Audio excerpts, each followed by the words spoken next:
Bonjour à tous, bienvenue sur Citrouille et Citron. Dans une vidéo précédente qui parlait des économies d'énergie, j'avais évoqué avec vous notre test à venir d'utilisation d'une marmite norvégienne.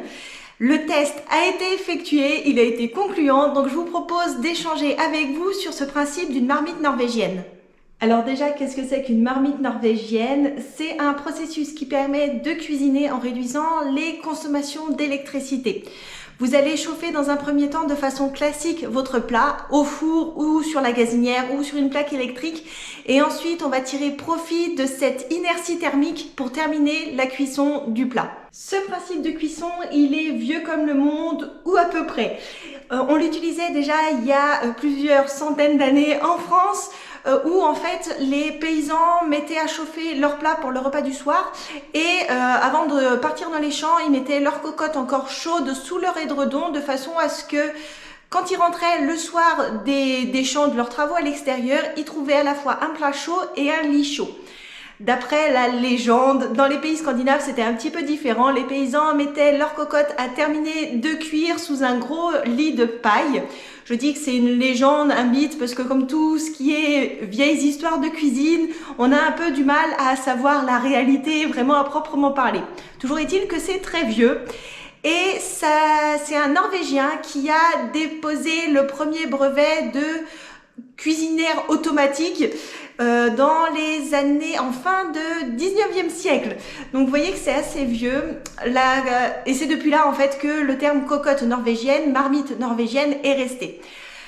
Cette marmite norvégienne a été très utilisée entre les deux guerres mondiales et peu à peu, vu comme le cours de l'énergie est devenu beaucoup plus abordable pour les consommateurs, la marmite norvégienne a peu à peu été oubliée. Cependant, dans les années 2000, elle a fait sa réapparition grâce au mouvement Négawatt. Ce mouvement avait mais il a toujours pour objectif de réduire les consommations d'énergie des consommateurs et des ménages, tout simplement. Et donc, la cocotte norvégienne, la marmite norvégienne est revenue au goût du jour. Pour que votre marmite norvégienne soit la plus efficace possible, il faut respecter 3 principes. Le premier, c'est éviter au maximum tout ce qui va être circulation d'air. Le deuxième, ça va être d'isoler au maximum pour éviter toutes les pertes thermiques par conduction. Et enfin, la troisième, ça va être d'éviter tout ce qui va être rayonnement en utilisant un isolant. L'objectif final, vous l'aurez compris, c'est d'avoir la marmite la plus isolée possible. Pour réduire au maximum l'investissement matériel, parce que vous pouvez tout à fait trouver des marmites norvégiennes sur internet prêtes direct à l'utilisation, mais qui coûtent plusieurs centaines d'euros. Et pour réduire au maximum notre impact environnemental, on a décidé de fabriquer nous-mêmes notre marmite norvégienne avec des matériaux, des chutes en fait, des matériaux qu'on a utilisés pour l'isolation et la fabrication de notre maison. La première étape de la conception de notre marmite norvégienne, ça a été de la mesure. Tout simplement parce qu'il faut éviter au maximum d'avoir trop d'air disponible dans la marmite, parce que cet air-là, ça va être de l'air qui va se réchauffer avec le plat que vous allez mettre dedans, et du coup, ça va être une perte de température. On a donc ciblé le plat qu'on se sert tout le temps de toute façon pour faire nos plats à cuisson longue. C'est un gros plat en fonte qui va à la fois au four, sur la plaque électrique et sur la gazinière. Ce plat en fonte, en plus, il a le gros avantage d'avoir une super inertie thermique. Donc ça va vraiment nous aider pour la cuisson longue passive. Donc on a fabriqué notre marmite norvégienne par rapport à ce plat-là. Ensuite, concernant les matériaux, on a utilisé tout simplement du bois pour faire l'extérieur de la caisse.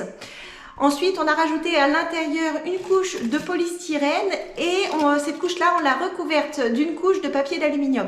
L'objectif, c'est d'isoler au maximum la marmite, de réduire au maximum le volume d'air à l'intérieur et l'isolation avec le papier d'aluminium, ça fait un peu l'effet d'une couverture de survie pour garder le plus possible la chaleur dedans notre marmite norvégienne.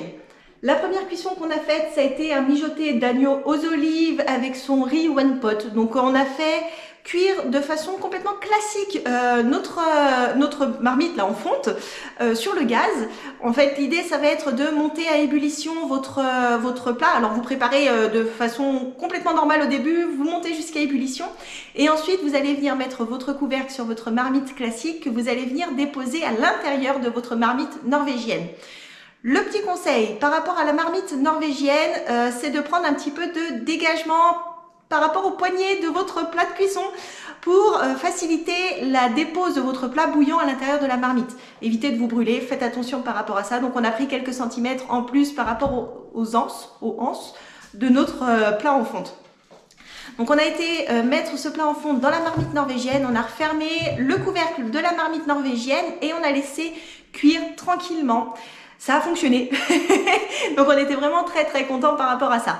L'avantage de la cuisson passive de cette marmite norvégienne, c'est qu'en fait, vous êtes sûr que ça va pas coller et que ça va pas cramer par rapport à une source classique d'énergie qui va venir pulser sous la cocotte.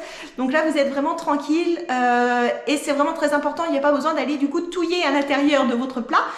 N'ouvrez pas la marmite norvégienne tant que la cuisson n'est pas terminée. Sinon, vous allez perdre toute la température que vous aviez emmagasinée dedans.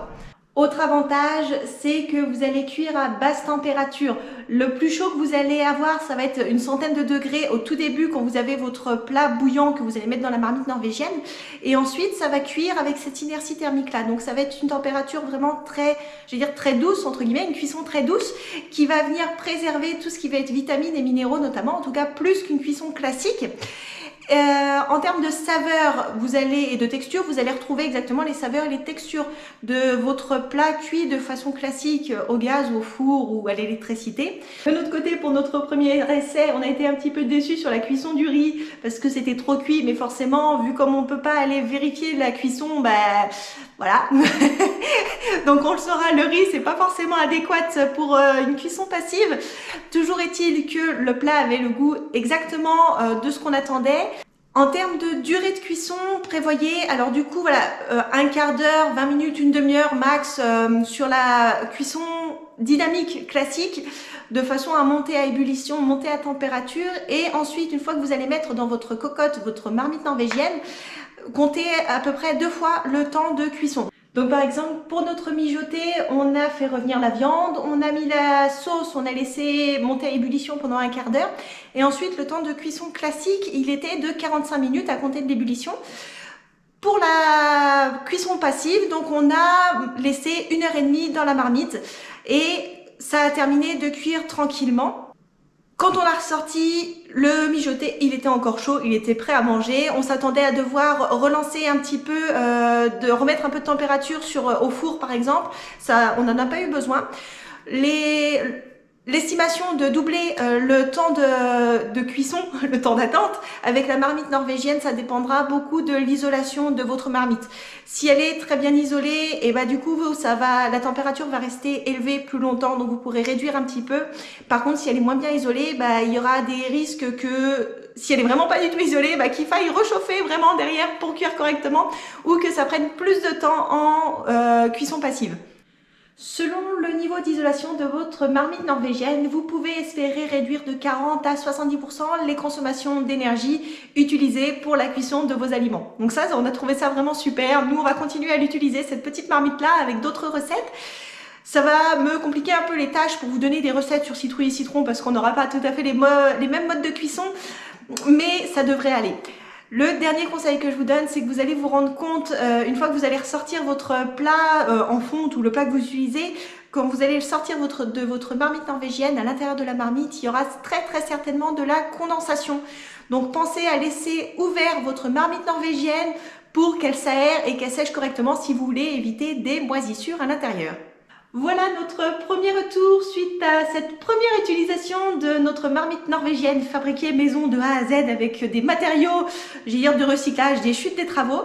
J'espère que ça vous donnera envie d'essayer. Je ne sais pas si certains d'entre vous l'utilisent déjà, ce principe de cuisson. Je serais vraiment curieuse d'échanger avec vous, savoir quels sont les plats que vous avez testés, qu'est-ce qui a fonctionné, qu'est-ce qui a moins bien fonctionné. Dans tous les cas, si vous vous lancez là-dedans, c'est uniquement des plats à cuisson longue qu'il faut faire. N'espérez pas faire un poulet rôti dans votre marmite norvégienne. Ce sera plutôt des plats en sauce. Tout ce qui va être mijoté, pot-au-feu et compagnie, c'est plus ces types de plats-là qui sont propices à l'utilisation d'une marmite norvégienne. J'espère que cette vidéo vous a plu. Si c'est le cas, pensez à la liker, à vous abonner à la chaîne et à cliquer sur la petite cloche pour avoir la notification de la sortie de la prochaine vidéo. Dans tous les cas, je vous remercie pour être resté jusqu'au bout et je vous dis à très bientôt sur Citrouille et Citron.